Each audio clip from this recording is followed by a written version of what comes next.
Imagina esta escena. Es una revisión de un terreno enorme, más de 700 metros. Todo parece abandonado, hasta que los ves. Barriles, decenas, luego cientos. Abren uno, y dentro hay un cuerpo. Después otro, y otro más. Pero eso no era lo peor. También había barriles enterrados, listos para desaparecer bajo tierra. Más de 700 recipientes. Entonces surge la pregunta: ¿quién vivía en esa casa? ¿Y qué clase de monstruo era? Solo escucha.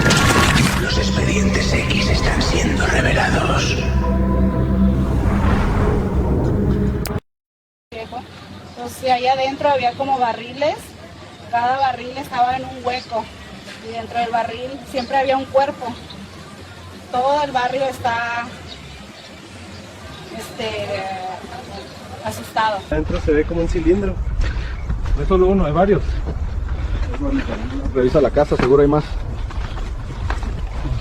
En las afueras de Tijuana, México, el 23 de enero de 2009, un descubrimiento macabro sacudió a una ciudad ya acostumbrada a la violencia. Un terreno baldío conocido como La Gallera escondía un secreto aterrador. Restos humanos, disueltos en un líquido corrosivo, apuntaban a un crimen de proporciones inimaginables. ¿Quiénes eran las víctimas? ¿Y quién era el responsable de este horror? Esta es la historia de un caso que comenzó con un hallazgo. Tijuana, Baja California, en 2009, era una ciudad bajo asedio. Los cárteles de la droga libraban una guerra brutal por el control del tráfico hacia Estados Unidos. Desapariciones, tiroteos y ajustes de cuentas eran el pan de cada día. Pero lo que se descubrió en un terreno en el ejido Maclovio Rojas, conocido como La Gallera, llevaría el horror a un nuevo nivel. El 23 de enero de 2009, un operativo conjunto entre la Policía Estatal y el Ejército Mexicano, basado en un informe anónimo, llegó a un terreno aislado en las afueras de Tijuana. Lo que encontraron fue escalofriante. Tambos de 200 litros llenos de un líquido viscoso y un olor nauseabundo. Dentro, fragmentos óseos y restos humanos parcialmente disueltos. Los forenses estimaron que los restos podían pertenecer a decenas, quizá cientos de personas. Me invitaron y procedimos a ir al predio de Ojo de Agua, en el cual ingresamos y constatamos lo que ya sabíamos, de que hay huesos esparcidos alrededor de ese predio y una narcofosa de 2 metros de profundidad por 13 pies de ancho por 13 pies de largo, en los cuales al asomarme en esa fosa constaté que pues había olores a químicos, inclusive había pedazos de zapatos en medio enterrados. Los investigadores se enfrentaban a un enigma. No había cuerpos identificables, solo fragmentos. La sustancia en los tambos fue analizada. Una mezcla de agua y sosa cáustica, un método brutal para disolver tejido humano. Pero, ¿quiénes eran las víctimas? ¿Y quién estaba detrás de este acto? La policía sabía que el caso estaba ligado al narcotráfico, pero las respuestas no serían fáciles de encontrar. Tijuana en 2009 estaba dominada por el Cártel de Tijuana, liderado por los hermanos Arellano Félix, aunque su poder se veía desafiado por una facción disidente encabezada por Teodoro García Cimental, alias El Teo.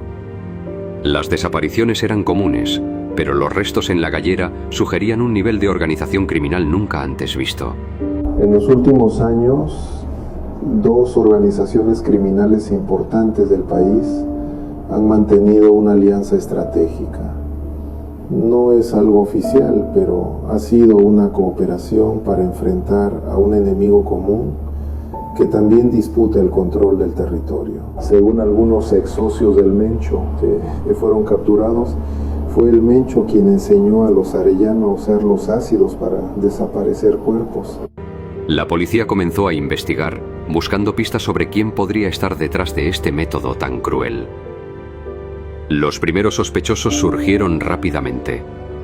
Uno de ellos era Jesús Rubio, un conocido sicario del Cártel de Tijuana.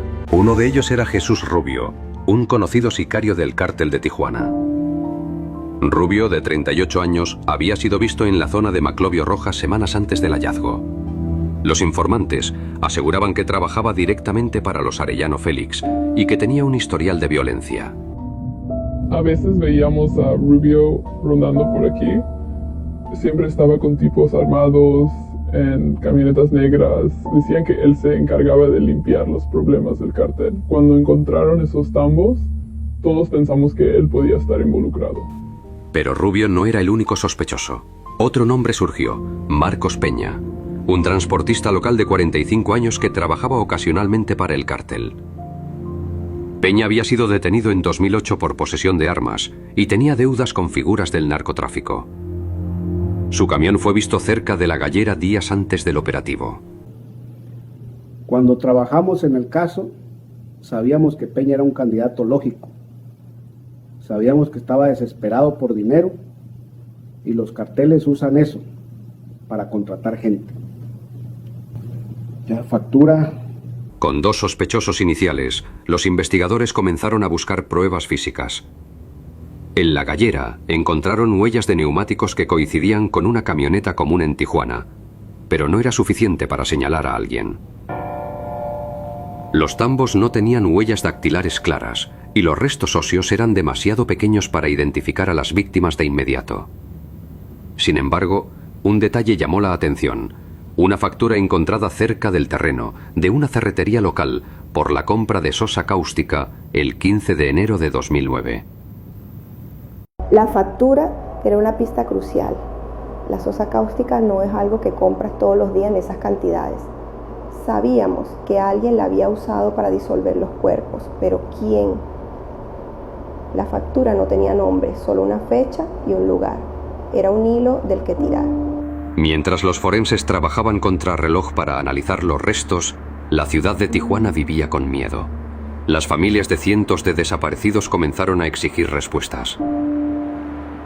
¿Estaban sus seres queridos entre los restos de La Gallera? Y lo más importante, ¿quién era capaz de cometer un acto tan inhumano? La policía decidió rastrear la factura de la ferretería esperando que las cámaras de seguridad revelaran algo. Pero lo que no sabían era que el verdadero horror apenas comenzaba a desentrañarse. En enero de 2009, la ciudad de Tijuana, México, estaba en shock tras un hallazgo perturbador en un terreno conocido como La Gallera. La evidencia encontrada en tambos metálicos sugería un crimen masivo relacionado con el narcotráfico. Sin víctimas identificadas ni un culpable claro, los investigadores enfrentaban un desafío monumental. Pero una factura olvidada y las cámaras de una ferretería local estaban a punto de cambiar el rumbo de la investigación. La Gallera, un terreno baldío en el ejido Maclovio Rojas, se convirtió en el epicentro de la investigación. La policía y el ejército mexicano, alertados por un informante anónimo el 23 de enero de 2009, habían encontrado tambos que contenían evidencia de desapariciones. Sin identidades confirmadas, los forenses trabajaban contrarreloj para analizar el material, mientras los detectives buscaban pistas sobre quién estaba detrás de este acto. El terreno era un caos, tambos oxidados, tierra removida, basura por todos lados. No teníamos nombres ni rostros, solo fragmentos de evidencia. Sabíamos que estábamos ante algo grande, pero necesitábamos algo más concreto para avanzar. Entre los objetos hallados en La Gallera, una pista destacó. Una factura de una ferretería local fechada el 15 de enero de 2009 por la compra de un producto químico usado en trabajos industriales. Los investigadores rastrearon la factura hasta una ferretería en el centro de Tijuana, un lugar frecuentado por trabajadores y pequeños comerciantes. Las cámaras de seguridad de la tienda ofrecían una oportunidad crucial. Ya factura nos dio esperanza. Podíamos identificar quién compró el producto. Pedimos que revisaran las cámaras de seguridad. Era importantísimo. Las cintas mostraron a un hombre de estatura media, con gorra, comprando el producto el 15 de enero. La imagen era granulada, pero suficiente para que los investigadores comenzaran a hacer preguntas. ¿Era este el responsable? La policía amplió su lista de sospechosos, revisando los ya identificados. Jesús Rubio, un supuesto sicario del cártel de Tijuana, y Marcos Peña, un transportista con deudas al narco. Jesús Rubio, de 38 años, seguía siendo un sospechoso clave. Los informantes aseguraban que trabajaba para los hermanos Arellano Félix, líderes del cártel de Tijuana. Rubio había sido visto en la zona de La Gallera semanas antes y su historial de actividades sospechosas lo mantenía en el radar. Rubio no era de hablar mucho, pero todos sabían que resolvía problemas para el cártel. Si alguien desaparecía, su nombre siempre salía a relucir. Lo vi cerca de La Gallera una vez, cargando algo pesado en su camioneta. Pero los investigadores no podían descartar a Marcos Peña, el transportista de 45 años. Peña, detenida en 2008 por posesión de armas, tenía conexiones con el cártel y una coartada débil para el 15 de enero. Su camioneta, una Ford negra, coincidía con las huellas de neumáticos encontradas en La Gallera. El señor Marcos venía siempre con su camioneta. Siempre llevaba cosas tapadas en su camioneta. Cuando supimos de La Gallera, todos pensábamos que tenía algo que ver. Mientras la policía interrogaba a Rubio y Peña, las familias de los desaparecidos en Tijuana exigían respuestas. En 2009, cientos de personas habían sido reportadas como desaparecidas en la ciudad, muchas vinculadas al conflicto entre el cártel de Tijuana y la facción de Teodoro García Semental, el Teo. Los investigadores comenzaron a sospechar que La Gallera era más que un simple escondite. Podía ser el centro de una operación más grande. Cada día recibíamos más reportes de desapariciones, padres, hermanos, hijos, todos se desvanecían sin dejar rastro. Cuando supimos de La Gallera, tuvimos esperanza de encontrar respuestas, pero también miedo de lo que podríamos descubrir. En el laboratorio, los forenses trabajaban para identificar el material encontrado en los tambos. Aunque el proceso era lento, lograron extraer pequeños fragmentos que sugerían múltiples víctimas. Pero sin nombres ni registros claros, la tarea era como buscar una aguja en un pajar. Entonces, un nuevo descubrimiento cambió todo. En una redada el 23 de enero de 2009, en Ensenada, la policía detuvo a un grupo de hombres armados. Uno de ellos parecía nervioso, como si escondiera algo. Esa redada no estaba planeada para este caso, pero uno de los detenidos nos llamó la atención. No hablaba mucho, pero sus manos temblaban. Pensamos que podía saber algo sobre La Gallera. Con un nuevo sospechoso bajo custodia, la policía estaba a punto de descubrir un secreto que cambiaría la investigación para siempre. Pero ¿era este hombre la clave para resolver el caso o solo otro callejón sin salida? La respuesta llegaría con una confesión inesperada, pero aún no estaban listos para lo que revelarían las próximas horas.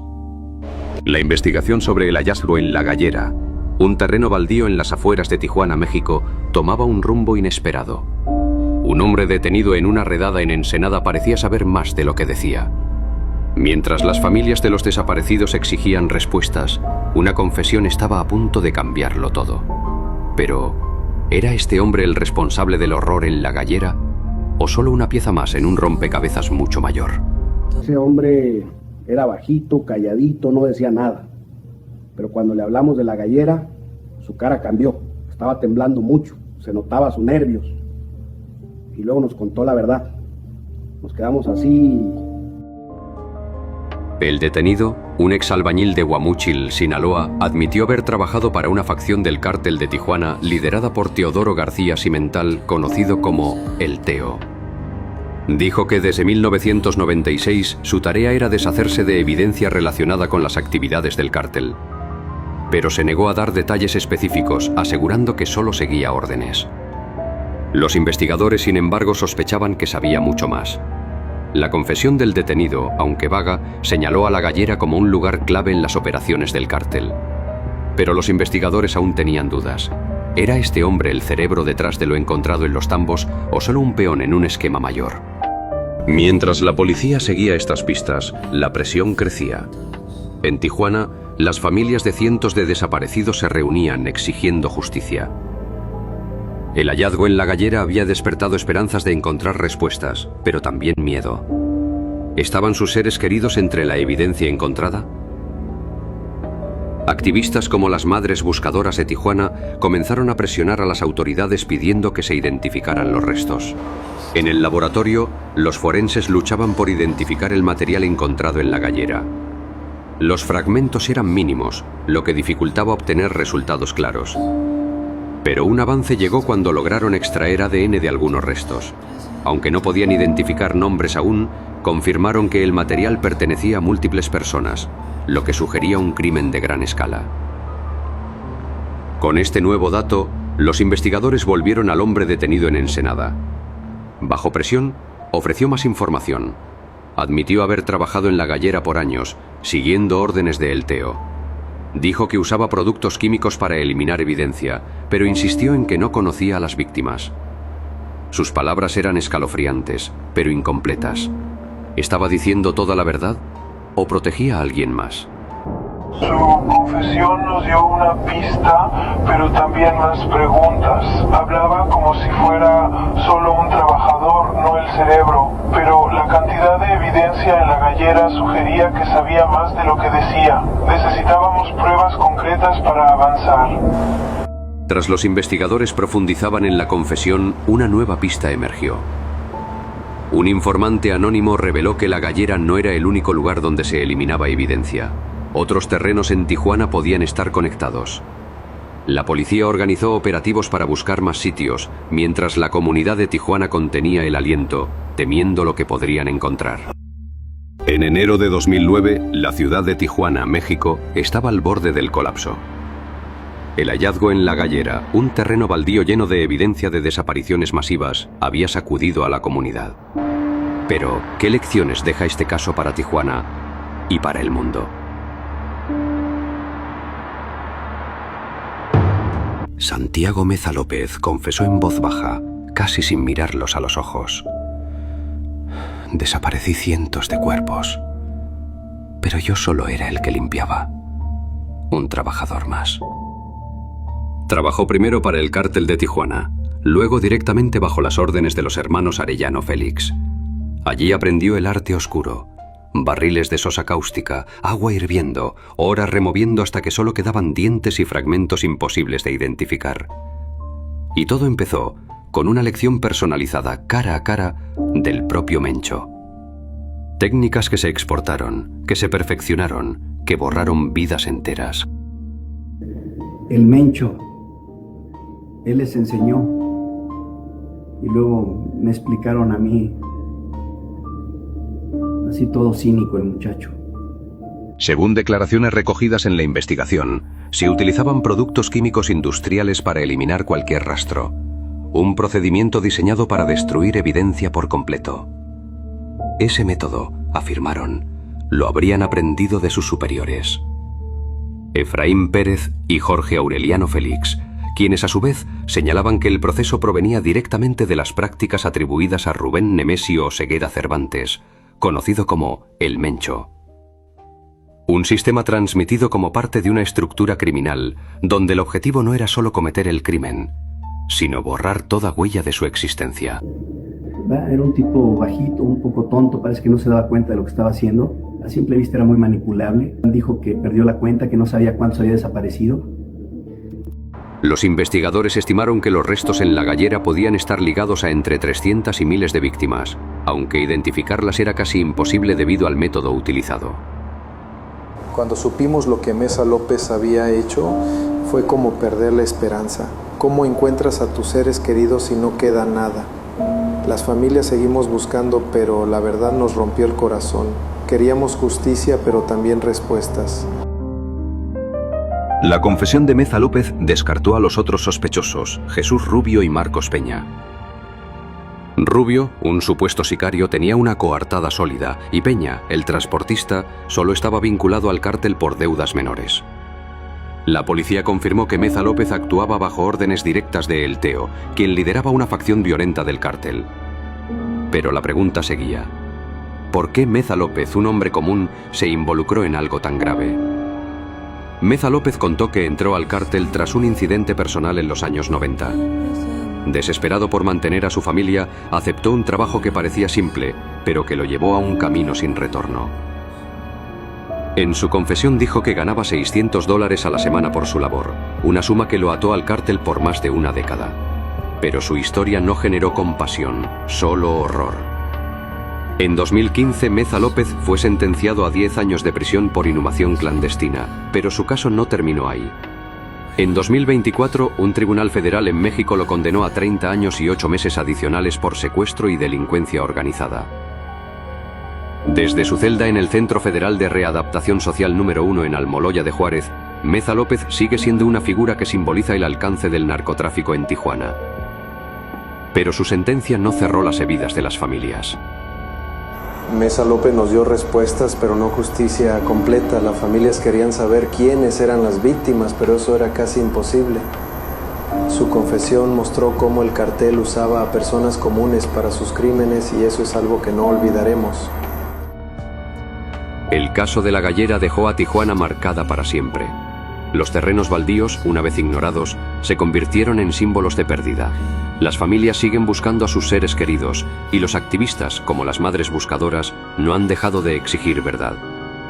Pero el caso también dejó lecciones profundas sobre el poder del crimen organizado y la fragilidad de las comunidades frente a él.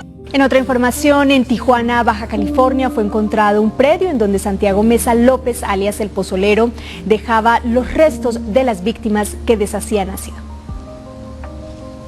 Peritos de la PGR realizaron excavaciones en el predio donde Santiago Meza López, El Pozolero, dijo haber desintegrado en ácido a más de 300 personas. Lo anterior fue corroborado por Fernando Osegueda, quien hace un par de semanas ingresó al predio por invitación de un grupo de periodistas extranjeros que accedieron al inmueble. Ellos querían hacer un reportaje sobre la desaparición de mi hijo Fernando Osegueda Ruelas, desaparecido el 10 de febrero del 2007. Me invitaron y procedimos a ir al predio de Ojo de Agua, en el cual ingresamos y constatamos lo que ya sabíamos, de que hay huesos esparcidos alrededor de ese predio y una narcofosa de 2 metros de profundidad por 13 pies de ancho por 13 pies de largo, en los cuales al asomarme en esa fosa constaté que pues había olores a químicos, inclusive había pedazos de zapatos. El caso del Pozolero fue un suceso realmente impactante. Este individuo, conocido con ese apodo, se dedicaba a un macabro proceso. Disolvía restos humanos en barriles para luego deshacerse de los líquidos resultantes. Esta terrible actividad se extendió por aproximadamente una década y se estima que pudo haber estado involucrado en la desaparición de cientos de cuerpos. Es un caso que destaca por su impactante magnitud. El caso de la Gallera nos deja una verdad ineludible. El crimen puede ocultarse en las sombras, pero la justicia, aunque lenta, siempre encuentra su camino. Santiago Meza López, El Pozolero, pagó por sus actos, pero las familias de Tijuana aún buscan respuestas, recordándonos que la lucha contra el crimen organizado es una batalla de todos. La Gallera no es solo un lugar, es un recordatorio de que a pesar del tiempo el crimen siempre paga su deuda con la sociedad.